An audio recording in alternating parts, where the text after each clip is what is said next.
morning, all of you. Good morning, all of you. So I just go with the prayer.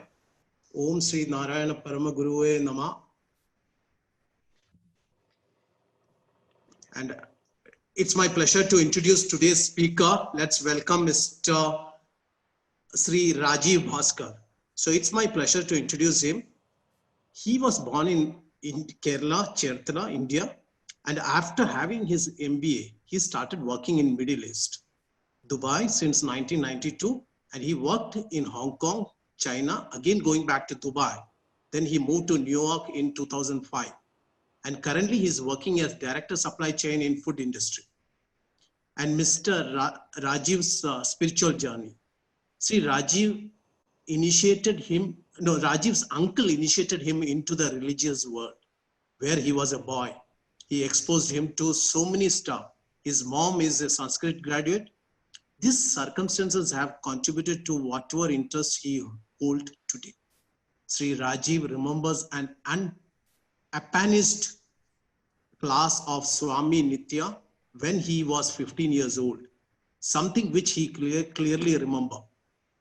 Almost everything he spoke, but did not seek any spiritual wisdom till he was in his early 30s.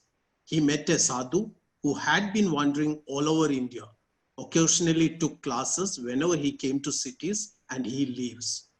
That sprouted something in him, and his journey of seeking started there. Sri Rajeev says, he believes that I have not learned anything, and I should say still trying to figure out, trying to speak about Vedanta, inspiring people to learn Sanskrit, Gita, or something I still do for the last 20 years. Again, I have not learned anything, still trying. It's my pleasure to introduce Sri Rajeev Bhaskar. So welcome. It's our pleasure to have you and hear from you on this platform and share with all the followers, all the spiritual people, members of this particular group. So welcome to this group, sir. Welcome and thank you very much from my side also, Rajeev Bhaskaran. We are waiting to listen to you. Thank you. Thank you so much. Good morning to all of you guys. And I am at it's 2:15. So it's a nice time, you know, in our tradition, the seekers and the peoples and Avadhutas, they said that midnight is the right time for meditation. And those who are looking inside, that is the right time to be here. So thanks for the nice words. You know, this is the first time I'm hearing about myself like this. So it made me some kind of awkwardness and some kind of meaning. Is somebody is talking about me or something else? So that feeling was already inside me. Once again, it is a great pleasure. I would say that, you know, few of the audience are familiar to me, especially Shaj Kumar and Dr. Vasant Kumar sir. So these are the people I have seen them before in similar circumstances or some similar meetings, and a lot of new faces. And thank you, all of you, once again, giving me an opportunity to be here with you guys and say something about Gurudeva and the philosophy. So it is a great group. I have learned from Shaj Kumar, and in Bangalore, you have been based in Bangalore, I believe. You have been doing a lot for last several months or years. So I was a little bewildered and I was a little confused when Shaj Kumar asked me, okay, come and speak about Sri Narayana Guru, and this is a Guru Anugraham group.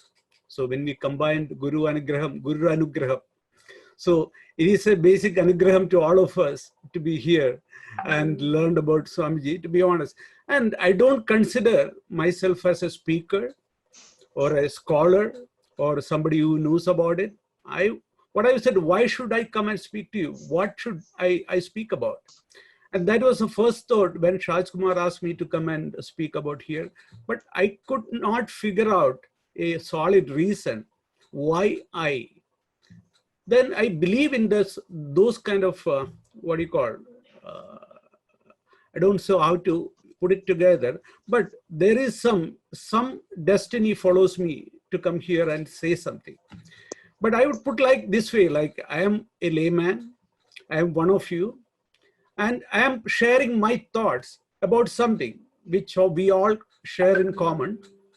And that thoughts could provoke something, some kind of food for thought or something like that. It is not an authentic scholastic or an authoritative lecture about Sri Narayana Guru's philosophy or anything like that. But it says layman's, it is an outsider's or it's a common man's opinion or a thought, which could be, I can assure that could not be bad. That is the only thing I can say about that. So talking about Sri Narayana Guru, after a century also, we have been sitting here, see, around 35 people are sitting here and talking about Guru's philosophy. Why is that? Sri Narayana Guru has authored around 60 plus books, works by his own. And what else he was not? He was a social reformer, poet, and avadhuta, and the enormous myriad adjectives we can put it in behind Sri Narayana Gurudevan's word. So still there is people are talking about him. Still research papers has been writing about him or made about him. Still books are coming out. As one of our speakers told in the previous lecture, which I heard, that in Kerala, in every book fair, the Sri Narayana's Guru's books are sold like hotcakes. And still it is. Why? We should ask that question, why it is. And Guru is kind of a mysterious personality sometimes, like, you cannot confine him to one box. You cannot confine him to one pattern, or you cannot confine him to one particular sect or anything. He's kind of this and that, and is kind of this and that together. This reminds me something like, one of the, only one Upanishad, if I believe, only one Upanishad Sri Narayana Guru has translated is Ishavasi.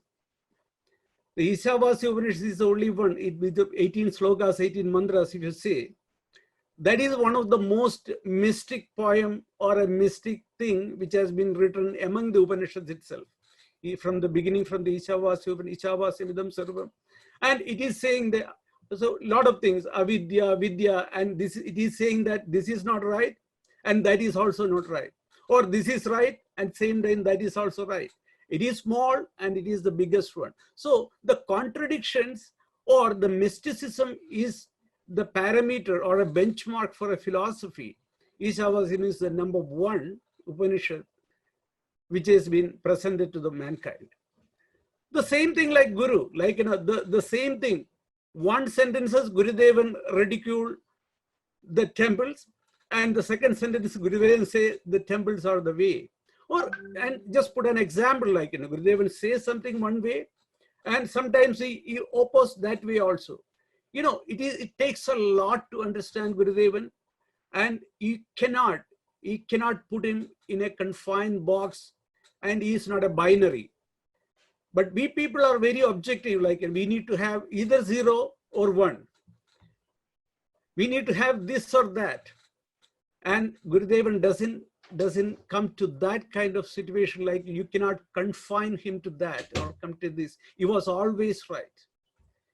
He was always right. Whichever perspective you look in a perspective of an Advaita Vedanti or a perspective of something else, is a perspective of that mankind. That level also, Gurudevan was always right. You cannot, there was nobody who can oppose, or there is no argument you cannot oppose Gurudevan's thoughts and process. So I was thinking, coming back to my point, I was thinking like, what should I talk about? I couldn't get a clue, because people has been talked. There is nothing new to talk about Gurudeva. So I was just browsing through the WhatsApp group, which I have been doing for the past couple of days, what is going on. So I had a word with Shaj also a few days back and say that, Shaj, what should I speak about? Then he told me that, okay, you can speak about anything. I said, that's great. That's a great freedom I'm getting out of here. So I thought that I'd say, when something clicked on me, there was a opinion, like, what was the difference between Shankaracharya and Srinarayana Gurudeva? And Dr. Kamalaji, I don't know whether she is in here or not, and she was saying something, and there was some kind of, that intrigued me, that triggered me, something like that. There is something which has been there together in common. There is a common factor between Shankara and Gurudeva, and there is something which is not. As a layman's perspective, as an outsider's perspective, or within people, we are sitting here, in our perspective, how do we see that difference or a commonality or a common factor? How do we see that? This is simple. I am putting a caveat in before, because it is not an authentic or a scholastic or a learned man's opinion or a statement or an argument or anything. It is simply a perspective. Some questions we are going to ask, or some questions coming out of our own mind, and we don't need to find an answer. Answer is not an absolute necessary here, just questions we are asking to ourselves. Probably we may know the answer, probably we may not know the answers. But coming back to the subject, which I say that, what was inside? I do recollect that, right? One thing which I learned, the most common school of thought, which if somebody was trying to attach Gurudevan's philosophy to maybe the Advaita Vedanta, there is no doubt or there is no argument about that. Advaita Vedanta is the one thing where we can always get Gurudevan's philosophy closest to. There are a lot of school of thoughts, lot of religions, lot of even within the religion there are school of thought, different thoughts and all. But the Advaita Vedanta is the closest one which we can bring Gurudeva's philosophy. And being a ardent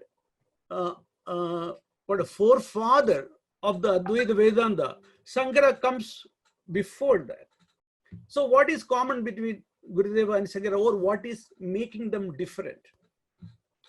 That was one thing which was intriguing my mind. So I thought that, okay, let me put it together and ask my question to the group.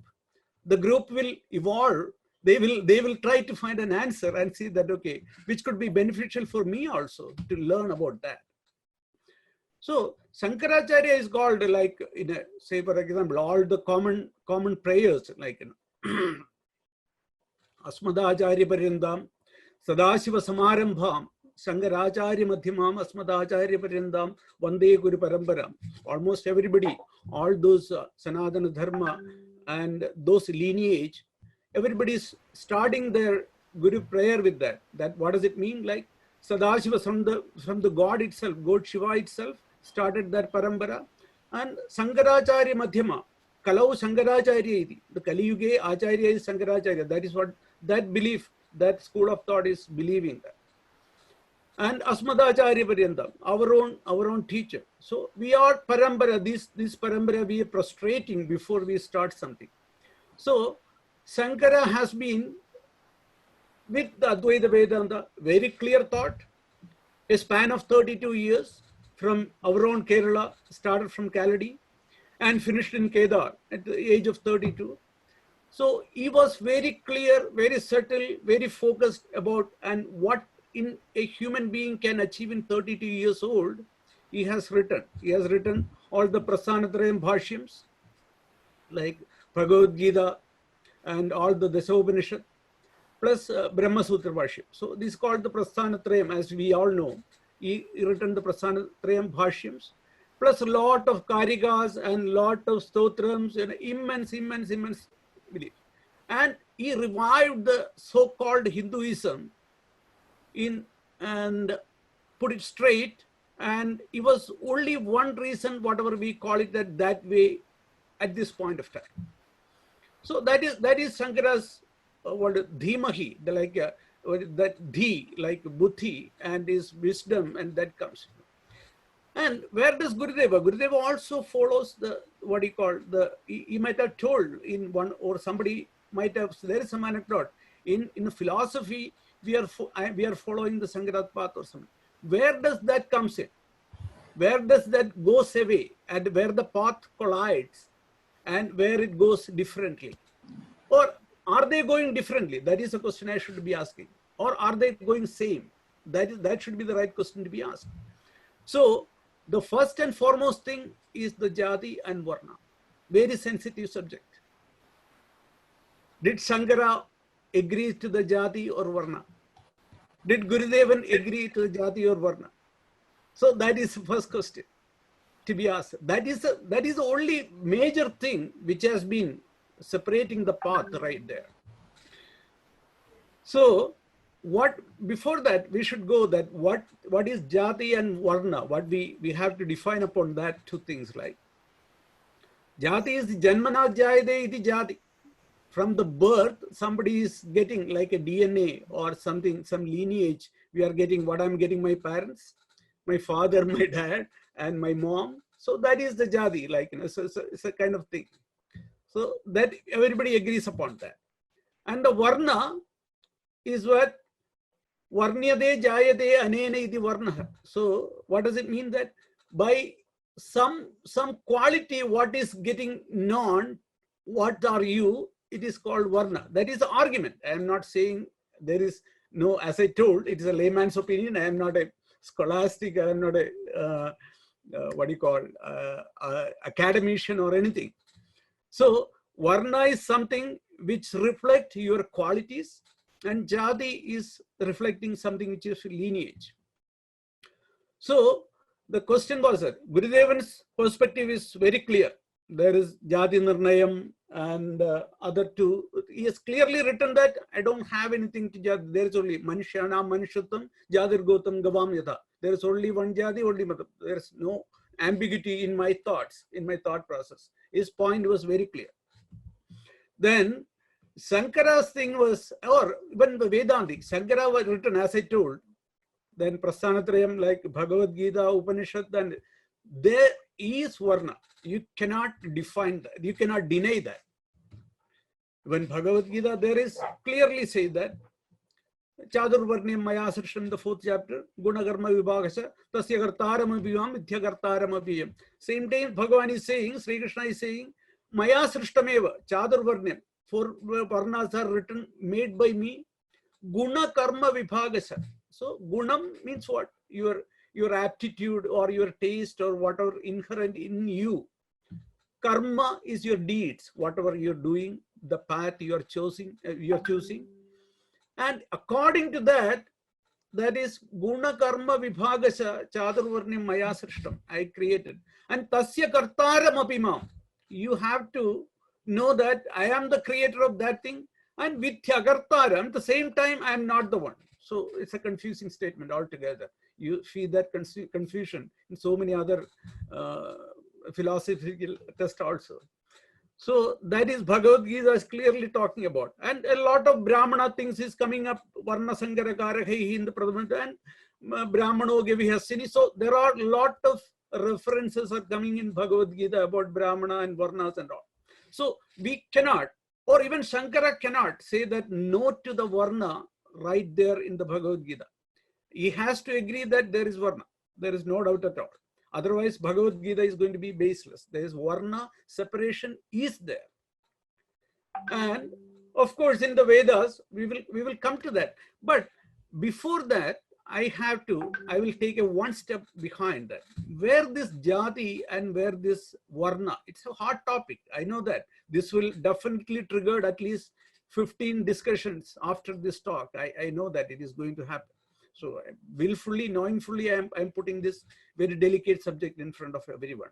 I'm not putting any statements. I'm not saying this is right, this is wrong. I'm just putting a thought right in front of everyone. So where this coming from, where this jati coming from? Is that something is that evil, or it comes naturally, or somebody made it? So that is my question coming out of my mind. How do we people make the jadis? Is it in one religion only? Is it in one continent only? Is it in one country only? Or is it in one race only? That is a universal thing, or subjected to a particular country or a particular state or a particular district or a particular community? This jadi comes in. What is jadi? Janmana. So by the birth, you have been separated by, you identify something within yourself. That is what the jadi is about. If you look at here, that is a truth. But let us come from where it comes, but that is a truth. There is jadi. Even after 100+ years, the most jadi speaking people is in Kerala right now within our community. So that is already there. But before coming to that, in all the region, there are sects, like different sects, different divisions. If you look at the Muhammadiyya, there is Ahmadiyya, Shia, Sunni, blah. There is at least 5 or 6 different clear sectors or divisions within that religion. In the Christianity, of course, you know that you have different sectors out there. And Hinduism, don't talk about it. It is completely gone. That sectors and jadis and varnas, you cannot even count by fingers, that is already gone. And, one thing I have noticed, I have gone to a ballroom dinner a few years back. So many people, Indians, Pakistanis, Asians, Chinese, and Caucasian people, and Africans, and everybody. After the preliminary, the drink and everything, what is the ice-breaking thing, you see the people are conglomerating. They are getting into different subgroups. When I see somebody is talking Malayalam, automatically I go there and talk to them. And I see, where are you from? Then so he said, oh my God, thank you. Thanks for meeting. Then he says, which village, which district you are from? Oh, he's saying that district. So eventually, according to your color, according to your skin color, according to the language you are speaking, according to your social structure, according to your wealth, according to your education, according to the position you are holding in the society, you feel to identify in different groups. It happens across the country, across the globe, across the religion, across everything. So it is our problem. It is not the society's problem. People or the man used to identify themselves as something. The moment I identify as a Malayali by myself, I try to find out another Malayali to be together. So because I know I'm a Malayali, I am identifying not as a human, not a part of a cosmos. I am identifying as a Malayali. So the moment my skin color is brown, which I cannot change. So I find a brown color skin person, I go together. So the way which identify makes things bad. When I say bad, it means that is the root cause of the subgroups getting divided in every religion, every country, every social structure, every community. So people identify as what? If I identify as a part of the cosmos, aham nirvikalpo niragara rupo vibhutvacha sarvatra sarvendriyanam, I am the Vibhu, I am the Sankara, I am the cosmos, then there is no problem. I can associate with anyone. I can be a friend with anyone. I can be a group with everyone, every living being in this world. But the moment I identify I am a Malayali, or I am a Hindu, or I am a Irava, then the divisions start within me. So who is the culprit for the jadi? Who is the culprit for? That is one argument. It comes from another side of the aisle. So our knowledge, the limitations you are putting to yourself is make you identify a particular thing. Even within, openly saying, within the Irava community, There are southern part of this, they called Irvas, and the northerners called, we are Tiyas, we are different. I have heard that, I have seen that. And imagine, Jadi, there is no Jadi, we are the followers of the Gurudeva, there is nothing, and within our community, we identify different groups. Who has to be blamed? Our lack of knowledge, our lack of perception as making us to identify something as a Jadi or... So coming back to the point, I took 30 minutes, I believe. Coming back to the point, the identification, the lack of a broader knowledge perspective makes the divisions and the Jadi. That is the root cause of Jadi coming from. And we are not lacking in everything. Like, you know, we love to adore the knighthood. We like to adore, we like to respect the blue blood, right? That is what the King, Lady Diana, Princess Diana, King Charles, everything, right? And we were in an interesting story. I will like to share something. We were in a gathering in our own local group, and one of my friend or somebody told me that, okay, look at that person who is belonging to the Alumutil Chanar's family. So Alumutil Chanar is a great family, if you know the Gurudevan's history. So it is a aristocracy. So people will go, okay, bring him to the front, make him sit. He's a nice person. I had nothing bad about him. So just he belongs to a great family, that himself, 1, 2, 3, he come to the front desk. He come to the front row of the line. Where it comes from? He did not ask for it. We decided, oh, he belongs to the Alumutil Chanar's family, so he has some right to sit in the front. He did not ask for it. We decided, we as a community, we as a group think that there is a aristocracy belong. That's a human tendency. In short, what am I coming from that? The Jadi, does it come from external? No, it comes from internal identification from us. So Jadi and Varna. So Varna is another complicated topic. I don't know whether I am just overloading with it, but Varna is that it's a kind of a like a aptitude or a guna, like, you know. Brahmana means Brahmana, Kshatriya, Chadurvarnim. You all know about the Chadurvarnim Maya Srishtam. So Chadurvarnim, there are 4 Varnas. One is Brahmana, and one is Kshatriya, and is Vaishya and Shudra. So Brahmajnani is Brahmana. How can you prove that, whether this guy knows the Brahma or not? If it is Varna, how to identify it? How to, and Gurudevan's argument was very valid. Very valid in the sense, like, Varna is Guna Karma Vibhagasha. This is very moving target.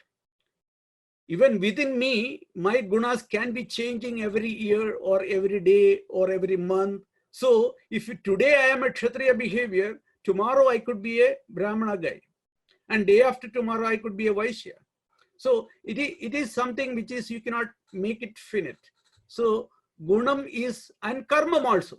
Karmam, you can also change your track any moment of your time. So Gurudevan's argument was that this is not based in the something which is not based on the logic. So we cannot agree to that. But all the Vedas, like Upanishad and Bhagavad Gita, which we talked about it, and what is that? Brahma Sutram. So that is whole lot story about Brahma Sutram differently. Then let us put that. So that is that the Varna is already there. Varna cannot be negated in the Prasthanatrayam. Even Shankara written there, because he has to justify. Even though the question comes in Shankara comes in and say that he has read Nirvana Shadgam, a lot of saying that this is one thing, everything is one. The whole cosmos is one. We all belong to that. So a person like that, a guru like that, how can you divide people? That is a question to be answered. Shankara said that Advaita Vedanta, the Vedanta where everything, everyone is considered as a one part of the cosmos. Then if you argue that, how can you divide into people? And what is the reason? Why do we need to divide people? These are the questions. I am not putting any answers right here. And if Advaita Vedanta is the one and everything is one, the cosmos is one, we are the part of the cosmos, we are the part of the greater entity, and why do we need to divide people? Whatever the basis, maybe it guna, it be karma or whatever. So why do we need to divide? So answer could be, I don't know the answer. We have to find that answer. Why Shankaracharya did it? So the story goes sometimes like that, because even what you call the Manisha Panchagam, the story goes like that. When Shankara was with his disciples, he was visiting the Kashi Vishwanath temple, and the Lord Parameshwara came as a Chandala, and Chandaloyam Brahmanoyam iti. So he is asking the question. Then Shankaracharya write the Manisha Panchagam and say that there is no difference in the Panjala. The sun reflecting in the waters of the Ganga, and that reflection on the sun reflecting on the ponds of the, what is Shopaka, or what do you call Shopaka, means those who are eating the dog. So there is no difference. So he is writing about it. But still, where this is coming from, what is the reason? If Advaita or Vedanta is talking about that, what is the reason for a division? Why do we need to divide people according to this? At the same time, is Jati or Varna is still in this world or not? Yes, it is there. So somebody is asking Gurudeva philosophy devotees, you are negating all of these things. There is no need of Jati, there is no need of Varna, but why still it is here? Even after 100+ years of Gurudeva taught, a particular community at least, that there is no Jati, no Varna, that community is doing this. Why? Is it something natural from the human being or not? If Jati or Varna is not there or subcat, why it is still exist? That question is asking one side. And another question is the Sankara side is coming that if Advaita and everything, the whole cosmos thing is one and same, why do we need to divide it? And Shankara's answers goes in it. And even coming back to, it's a whole lot more than a 1 hour discussion. Still, I put it in a nutshell to our thought process again. So the Shankara's things come in like that. Okay, there are a lot of prakshiptas in Shankaracharya's words, because 32-year-old, he completed all this great work, and he was, it was even the birth of Shankara was also in question. Like, even 8th century people will say that in Kaladi, and in all those 4 muds, even the Sringeri and Kanchi, their lineage start from BC something, because Shankara has put 4 different muds. The Sringeri here in Tamil Nadu, in the southern part, and here in the Puri on the eastern side, Dwaraka on the western side of India, and Badri there, right in the north, Jyotirlinga Madam on the north. And unfortunately, within the Shankaras here, there are 2 madas in Tamil Nadu, Kanchi and Sringeri, and they fight each other. They say that we are the authentic. According to the way, there is only 1 mada it should be, and Sringeri should be. And Kanchi people that Shankara is not gone to heaven. He came to Tamil Nadu and he left his body in Kanchi mada. So there is, and all these madas, they only with the people with the cross belt, no one else. Within the Advaita Vedanta also. So that is another ironical thing we have to look in this. So in what I'm trying to say, that in that birth time, even they have kept their own registry. Like, Shankaracharya is their Madhatipati's name for a while. Like, we called Shankara, when we say Adi Shankaracharya. So there are Shankaracharyas 1, 2, 3, around 140 something. I don't remember the exact number. But what do you call it? See, even their lineage, their registers start from the BC. So what is say that Shankaracharya started from Kaladi and he spent his time in the Narmada Tira with this Acharya. By the time he written all these major works, like all the Bhashyams and everything, then only he moving to the what do you call, into the north, and the Sarada Pidam and the where and the Sarvajna Pidam, everything, all those arguments with the Buddhists and everything. And people, one argument against that, the Chandala story was that it doesn't say that he met a Chandala. So there is a question asked by a Chandala, and I'm not sure that question was asked by a Chandala.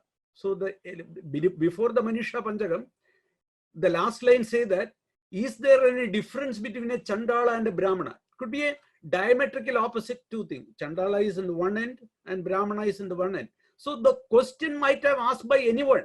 So it was not necessary to be a Chandala. So the answer, the first sloka, Shankara's answer also mentioned Chandala and Brahmana. So somebody's argument is that the slokam was written, then a Aitihya mud story was created according to the ambience of the sloka, ambience of the Manisha Panchagam. So there is no story of Chandala comes in, Sri Parameshwara comes in the favor of Chandala. So these are all, so Shankara's Brahma Sutram, I should not stay away from that. The Brahma Sutram Bhashyam, it is where the nastiest things wrought about the Shudra. Like, there are two stories of in the Chandogya Upanishad. One is of the Satyagala, Jabala son, Satyakama. Jabala Satyakama. So he was going to the teacher and say that I need to be initiated. Then he said that which Gotra you belong from. And he said, no, I don't know, because my mom was serving as a like a servant in somebody's place, and she might have got me from many people, and she herself doesn't know which Gotra I belongs to. So the Guru says that, okay, you should be a Brahmana, otherwise you won't be so straightforward and telling me the truth. So even before that, it was an insisting, only Brahmana should hear, listen, even no Brahmana, no, otherwise no Shudra, no Vedas, no knowledge.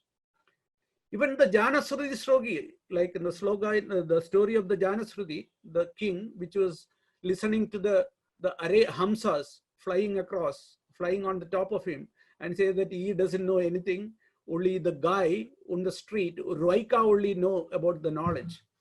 So the Janasruti was so sad, and the next day morning he was trying to find the cart man, the bullock cart man. So when he reaches there, he called him Shudra. Then again, Shudra. And he's saying that all the people who is justifying all these stories, that the Shudra means somebody who has got the sorrow. Shuch is the Sanskrit dhatu, from the Shudra comes in. So even Bhagavad Gita was told, Arjuna was so sad and nobody called him Shudra, right? And even Ramayana also, when Rama was sad, nobody called him Shudra. So you cannot say that justification, but somebody is sad, you called him Shudra, not because of his birth, Varna belongs to the Shudra. So second sutra in the Brahma Sushya Padram, like, say the Shudra has to be, his ears has to be filled with what you call the metal, if he happen to listen to the Vedas. Clearly, Shankaracharya has to substantiate, and he did substantiate that. And there is no argument about that, like why he did do that. And third thing was more desperate about it. And Shudra is a moving burying ground. That is what is described as. Shudra is a moving smashana, burial ground. Don't even go near, and don't even near and learn Vedas. That is a nastiest comment, which he put it together. So the question before Shankaracharya, see, Shankaracharya was about, he knows about the Brahma Sutram Bhashyam, he knows about the Bhagavad Gita, and he knows about the Upanishad. Why, if he was the advocate of the Advaita Vedanta, why did not he speak about it against anything? People are making a lot of arguments, books and volumes are written, because Shankaracharya never did it. Half of the work of Shankaracharya was not written by him, because it's all in later point of time, somebody added that, so it was not in the. First of all, why do we need to divide people on the terms of this one? That is one question to be answered. And why Shankaracharya did not speak about Varna, or why Shankaracharya did not blame it. He substantiated it. And he said people are making justification in that context he did it, and this context he did it. But he did not speak against it. Blatantly, he did not refute it. So why did not do that? So on the other way, the question comes in, we say that Jadi is not necessary, Matam is not necessary, but why does it still exist in this world? Are we not enlightened? Are we not educated that much?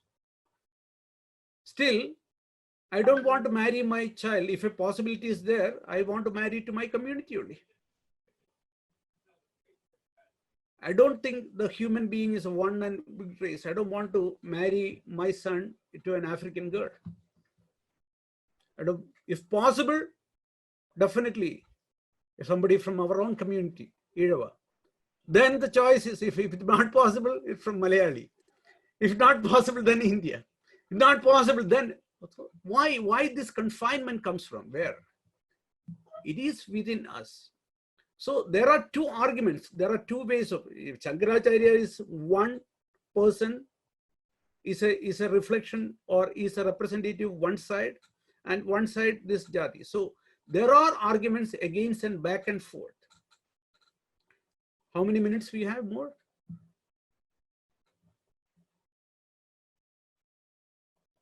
Because I am sorry for asking that, because my clock is not in sync with yours. So.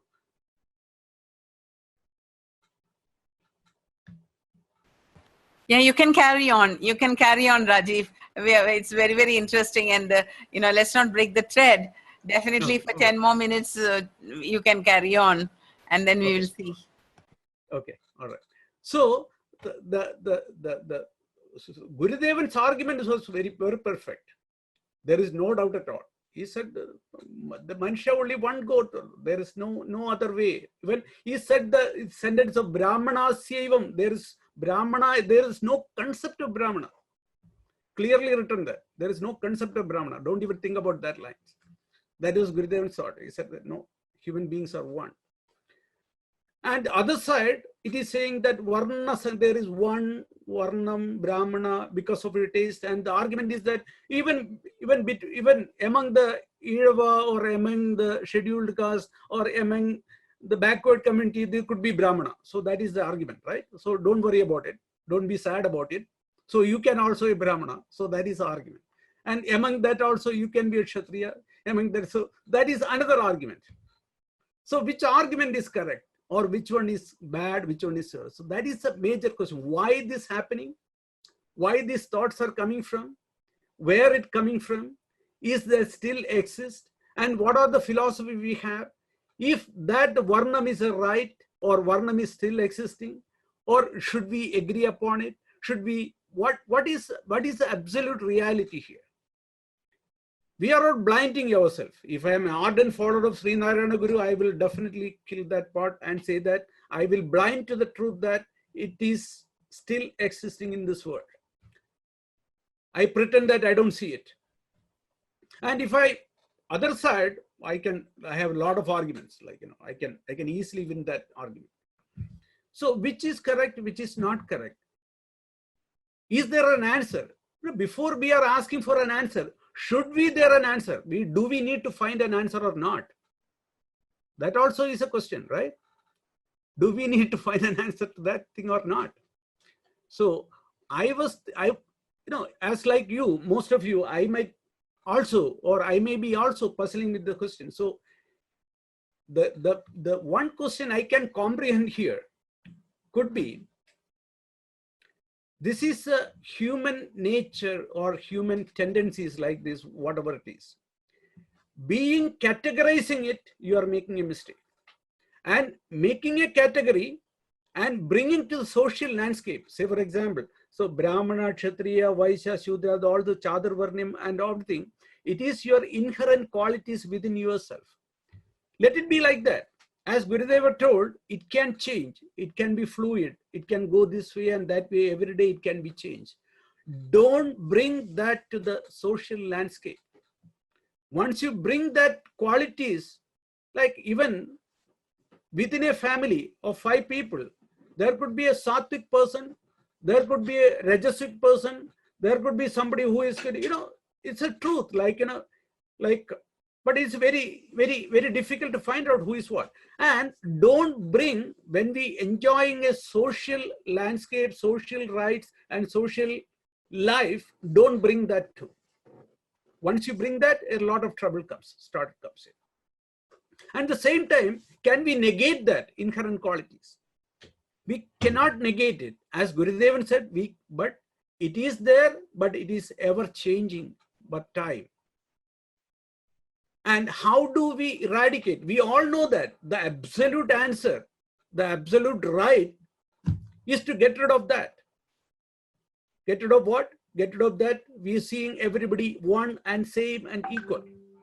How can we do that? So as we started from the beginning, identifying yourself as something, that moment you are making a mistake. Once you identify as particular something, you will definitely start collecting together. You will start collecting. You identify yourself, oh, I am one of the major, what do you call, wealthy person. So you started associating with all the wealthies. Once you're in the upper ladder of the social, whatever, the powerful person, you started being there only. So identifying you or identifying ourselves, that point itself, once we start, so what is needed to get to that point? Point is that we need to have the Adhyatma Upadesha, and that has to come from our mind. It cannot be imparted just by reading books or just by listening. These are all complementary. It can trigger things, but the absolute change has to happen within ourselves, inside our mind. So this is a thought I have to put in front of you. I can go, so I would open it to any discussions or any question answers or anything. So this is, as I told, I am not an academician. I am not a scholar to say something or figurative, but just reading through the couple of messages in the group a few days back, I just put a thought, a food for thought, or a bunch of questions in front of you. I am the person not answering it. So we all collectively make an answer.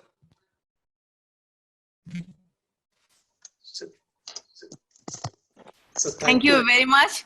You have actually opened out the whole gamut of the question, and you have told us the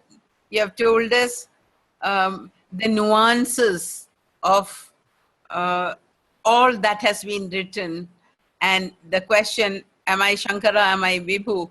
And it should really, really come from our internalized self, is what I understood in a nutshell.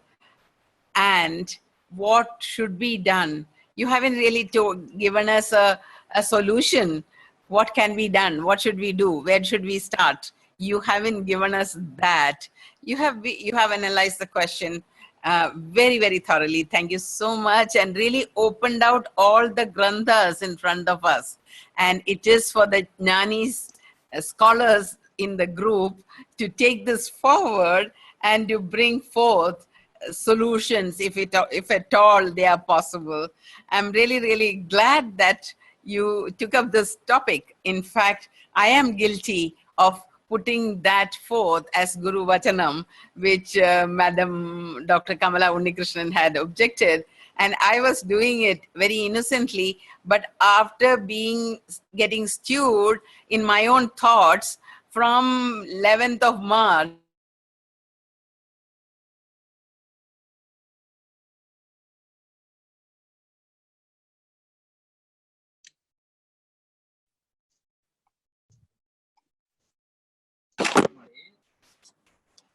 so I had started that controversy, and I'm so, can you hear me? And I'm so glad that, we just sort of, can you hear me? Yeah, I can. Yeah, we can. Yeah, I'm so glad that we were able to just, you were able to throw light upon it, and we were able to discuss this at some length day. We have spent nearly an hour on this, and thank you so much for that. And I'm really, really grateful that I can see in your clock the time is 5 minutes to 3 a.m. We are truly in your Brahma Muhurtam. Don't think about that, because no, I have no problem. Yeah, it's it is really wonderful of you to have spent this time, and we will throw this open to the for question and answer. Thank you so much. Yes, can I speak? I'm Vinod here from Mumbai. Yes, Vinod, please go ahead. Mr. Can you Rajeev please take Bhaskar. over? Yeah. Yes, ma'am. Mr. Rajeev Bhaskar and Vinod from Mumbai. You have highlighted a few points that to rethink about that. So I was wondering that you may leave it just opened it, but you have concluded very well. The points I would like to tell that you told that Gita and Upanishad and all, it's a contradictory. So yeah, definitely it is a contradictory for a person who reads first, second, third and times. But when you practice a Gita or Upanishad and all, and when you meditate it, all this contradictory vanish and you will find the truth. That is number one. Secondly, highlighted why we talk about caste in our own community. That is, again, it is like in a Upanishad, it is already said, Vidya and Avidya, the difference between Vidya and Avidya. When you use a Vidya only for decorating yourself, you will be pushed into the more darkness. You have to practice the Vidya. You have to meditate Vidya. It is like a doctor who has taken MBBS degree and he do the operation, just cut and he will think what I have to do next. But one good practitioner, he plan everything and then he assure himself, then only he start the operation. That is the difference between Vidya or Vidya and not Vidya. Okay. Then talk about Advaita. Yeah, you said rightly. The Guru's philosophy is Advaita, 100%. It is very easy to understand about Guru. I want to say a two-line story about this. One honeybee came to a beautiful flower. A honeybee was taking the honey, and bee asked the flower, why you are so sweet, beautiful, with good fragrance and so divine. So flower smiled and answered to the bee, my dear friend, you are divine soul. You and me, myself, is the form of God, the Supreme Soul. He created you and me for enjoying Himself and each other. So that is why I am so beautiful, so sweet, and so divine. That's all. Thank you. Thank you, Vinod, sir. Should I say something about it? Yes. You rightly said, sir. So it is when I say practice, so that is the way, the practice, the end result of all those practices, whatever you said there, meditate upon, or even the Upanishad, even Vidya and Avidya, Andham Dhamma Pravishyandi, Ye Vidyam Upasate, Tato Bhuya Taderamo, Ye Avidyam Ramandeyad. So if Ishavasim is saying that, Ye Vidyam Upasate, those people who is practicing the Vidya, Anthandama Pravishanti, they are getting into the darkness. So Avidyaya. Ye Vidyayam Ramande, Ramande, you have to say that word, Ramande, that is what the Upanishad says. Upasade Ramande. So somebody is saying that, okay, I know something, they are going to better darkness. So going to the deeper darkness.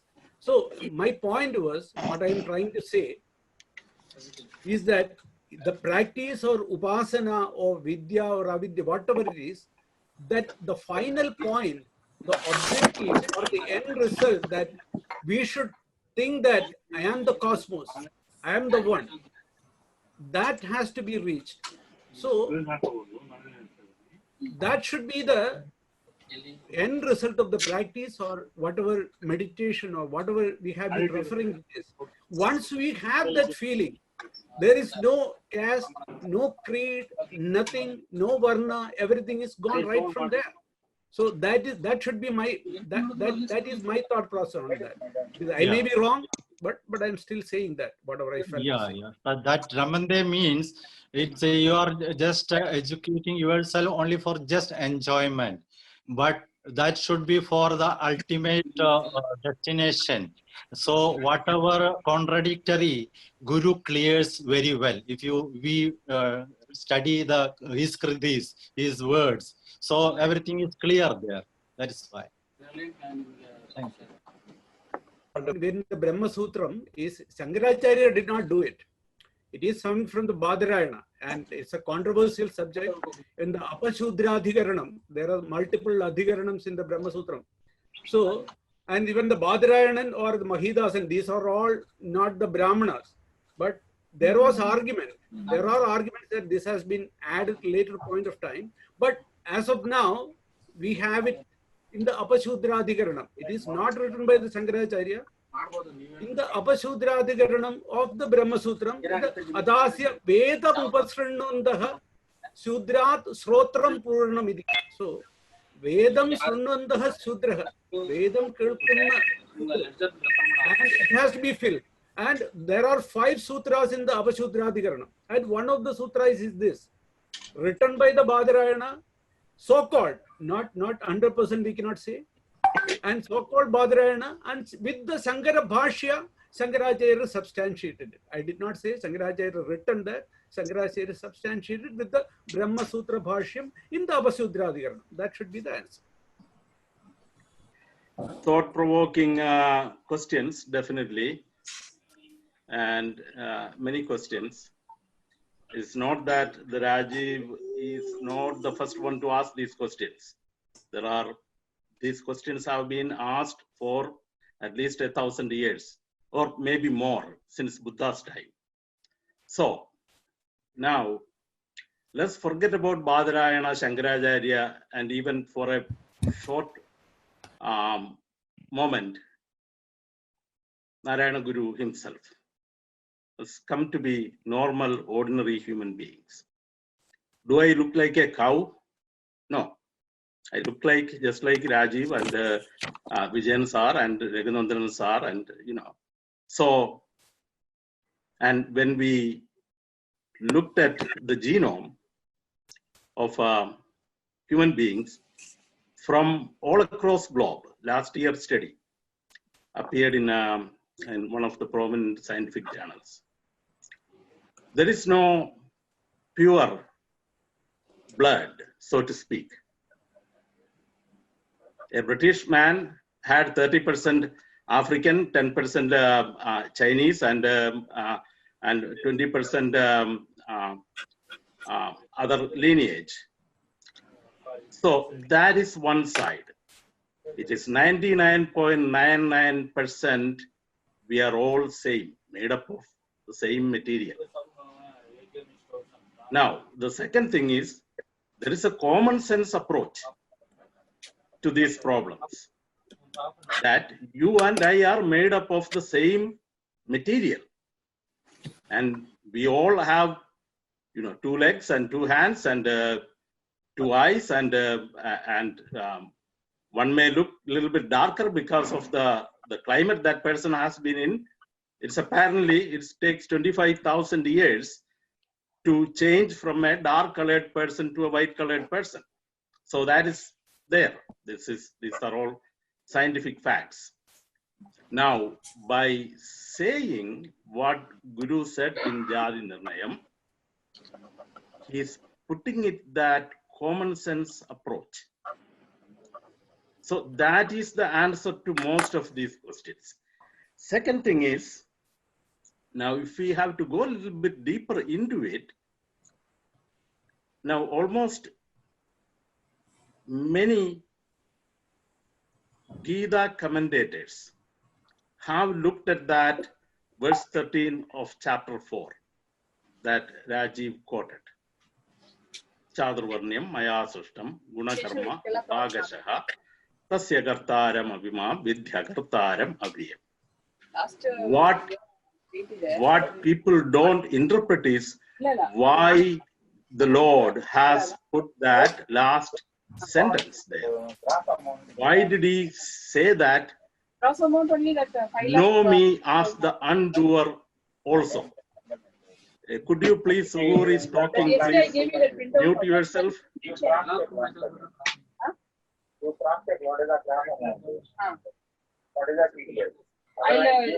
Make a note.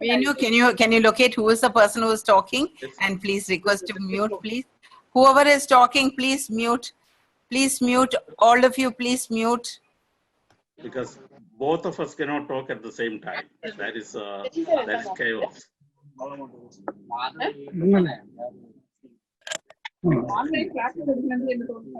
Yes. Yes. iPhone. Who is this? It is a simple thing. Just mute the thing. It is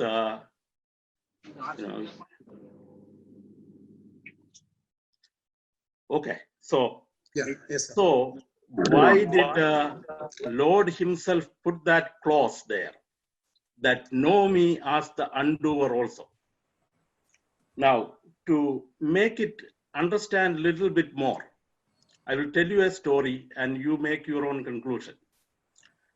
Gandhiji had visited Narayana Guru and had a discussion on this very same question. And Narayana Guru, Gandhiji showed the mango tree and said all the leaves are different. Narayana Guru said, if you take the juice from each of those leaves and taste it, it would all taste the same. And I think Gandhiji was not convinced. He had gone. And 1932, in the second roundtable conference, the British asked the same question in a different way. Gandhiji came back and started Harijan and Navajivan. And then a correspondent from Bengal, one Mr. Banerjee, asked Gandhiji the question, Mahatmaji, you had traveled to Kerala and met this great sannyasin, Sri Narayana Guru. He is someone who has gone above all these divisions. Wouldn't you agree with that he has even gone beyond the Brahmin? And Gandhiji's reply, and excuse me, who is making that, please. So Gandhiji's reply was very surprising for a man of that stature. Gandhiji said this, yes, I know Sri Narayana Gurudeva. He is a great Sanskrit scholar, or he was a great Sanskrit scholar, because this happened after 1928. But he was born as a Shudra. And in this life, he will remain a Shudra, and because of his good karma, in the next life, he might have a better prospect. This is Mahatma Gandhiji's collected volume, volume 26, page 489. You can see this. Now, the problem is not whether we have qualities or not. Yes, we all do have qualities based on our genetic propensity, which we got from our parents as our genes. And that gene is described as Vasana and Samskara in Sanskrit. So, the question is, can we change that samskara? can we change that vasana? Now, we are ordinary human beings, but every human being is moving towards a perfection. That perfection is based on a model. And for us, that model is Narayana Guru. We are never going to get to that level. At least I will not. But I can look at that perfection and understand what he said and how he conducted his life, and align myself as much as possible to that. And that is possible, as much as possible, because I am working against my own genetic propensity and what we call vasana and samskara. So if I am sitting and crying a bit about a life situation, instead of crying, I can get up and act to get out of that situation. We all have common sense. We all have intelligence. We all have ability to function as normal human beings. So instead of, in many ways, we are finding excuse to this dastardly custom. This is a blot on India's history, its culture, its wisdom. This, especially the caste system, which originated, which is a perversion of Varna. And Varna is there. It is not that it is not there. Rajeev is correct. But we have to understand it in an intelligent, modern, common sense manner. And in order to do that, if we cannot understand it using our own buddhi, intellect, then we have to rely on what the learned people have said. And for us, that most learned person is Narayana Guru.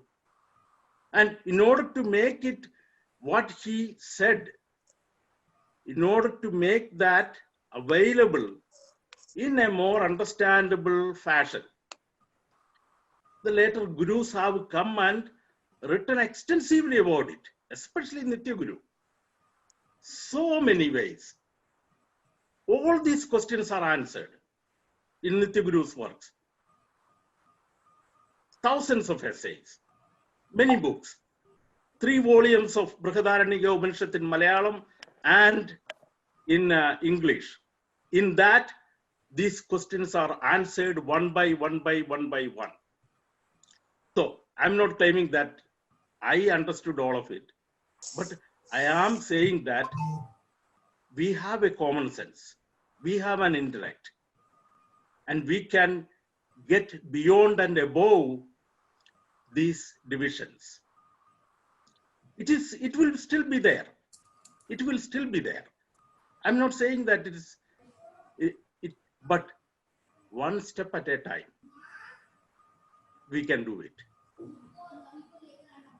But nonetheless, it's a very intriguing questions, very valid questions. I'm glad that you brought those questions in this forum. There is a lot more to talk about, but this is my take on it. Thank you.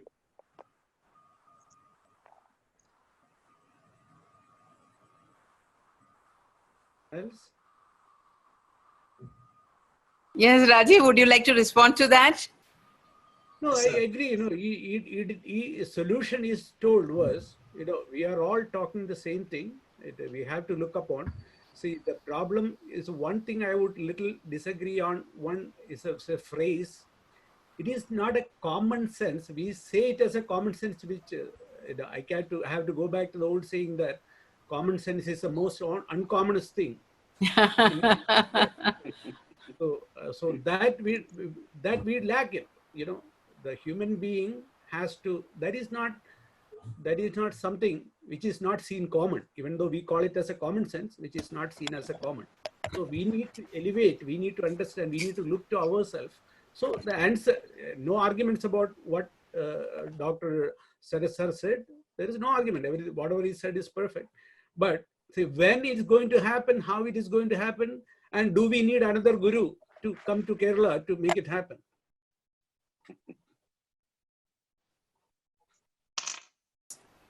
This is Sajeev from Ahmedabad. Okay, Sajeev, Mr. Sajeev from Dubai. No, I'm from Ahmedabad. Ahmedabad, Gujarat. Acha, okay. Yeah, yes, Right. Mr. Sajeev, please. Thank you so much for the wonderful speech, sir. You have highlighted a new paradigm to Jati and Varna in a nutshell with Srutis and Smritis. Thank you very much. Can it be possible to say something about the correlation between the Shankara's Nirvana Shatka and our Guru's Gidya Prarthana? Nirvana Shatkam is very much relating. Manobudhyahangara Chittaninaham Naja Srotra Jihve Naja Krana Netre Naja Vyoma Bhumirna Tejona Vayu Chidananda Rupa Shivoham Shivoham Name Buddha Sangha Name Jadi Veda Pitanaiva Nevima Adana Janma Naja Sangado Naiva Muktir Name Chidananda Rupa. He is saying that Aham Andakarana Chadushtayam Nasi. Aham Andakarana Chadushtayam Nahasmi. Na Buddhir, na Sangha, na Me Jadi Veda. Pitanaiva menaiva matana janma naja sangado naiva buddhir name ameha, without any kalanga chidananda rupa shivo shivam. Then name, see, he is negating everything one by one. No friends, no father, no mother, no friend. He is negating that, and he is saying aham andakarana na buddhi na chittam na ahangaram. So he is negating everything. And he is saying that in the last sloka is coming aham nirvikalpo niragara rupo vibhutvascha sarvatta sarvendriyana. Aham nirvikalpaha niragara rupaha aham vibhuhu sarvesham vibhuhu asmi aham. Aham nirvikalpo niragara rupo vibhutvascha sarvatra sarvendriyana. Sarvendriyanam vibhuhu asmi aham. Sarvendra, naja sangadaha, asangado, naja sangado, muktir nameyaha, ameyaha abhyasmi, chidananda rupa shivoham. And he is repeating that shivoham. So that is the Gadya Prarthana is exactly. So there are multiple slokas, multiple works of Shankaras exactly reflecting, because ekam sat vipraha bahuda vadhanti. The one truth, all the learned person has been talking in different ways. And ekam sat. So that is one a classical example you just brought forward. Yeah, that is the right word. One truth, we are talking in different ways. Yes. Sir, thank you very much. Firstly, I would like to thank Mr. Rajeev for being with us and sharing the insight. Definitely, it has impacted all of you, and it's basically triggering all of us to what we know. So definitely, it is a pride moment of sharing, and especially from the whole team here who has been interacting and sharing the whatever Mr. Rajeev spoke around. So before closing, I'd like to thank Jija Madam for this wonderful platform, creating this platform. I'd like her to say 2 words, and with that we'll close. Over to Madam. Which is, yeah, really, I have nothing more to say except that it has been such a wonderful lecture. It was really thought-provoking, and you have opened the Bhandagar and so beautifully, and raised very relevant questions which we can now discuss, we can probe, we can find out. Of course, Kumar and you have differing views on how do we take it forward. What do we do? What are the small, bite-sized things that can be done that perhaps we can ponder upon and come to this conclusion? I really do not know in this generation if we will find the answers.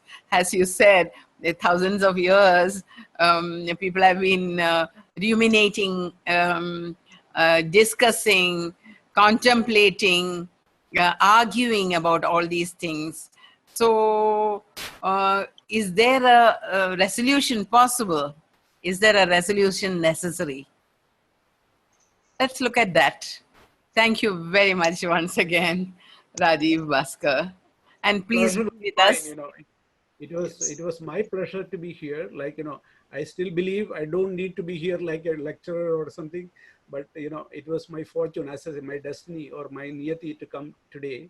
And you know, it was something that is the way I looked it upon. So Thank you. Actually, we act like a family, and we very openly we discuss things in this platform. It's a very small,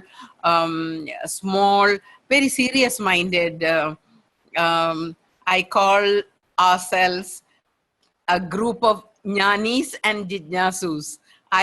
I being the leader of the jijnasus, but we really enjoy it, and we are learning, you know, as we move every step forward every Saturday. Thank you very much. Thank you. I really appreciate. I must say once again that it is 3:15 in the morning for you, and you're there so cheerful and so dedicated. Thank you very much once again.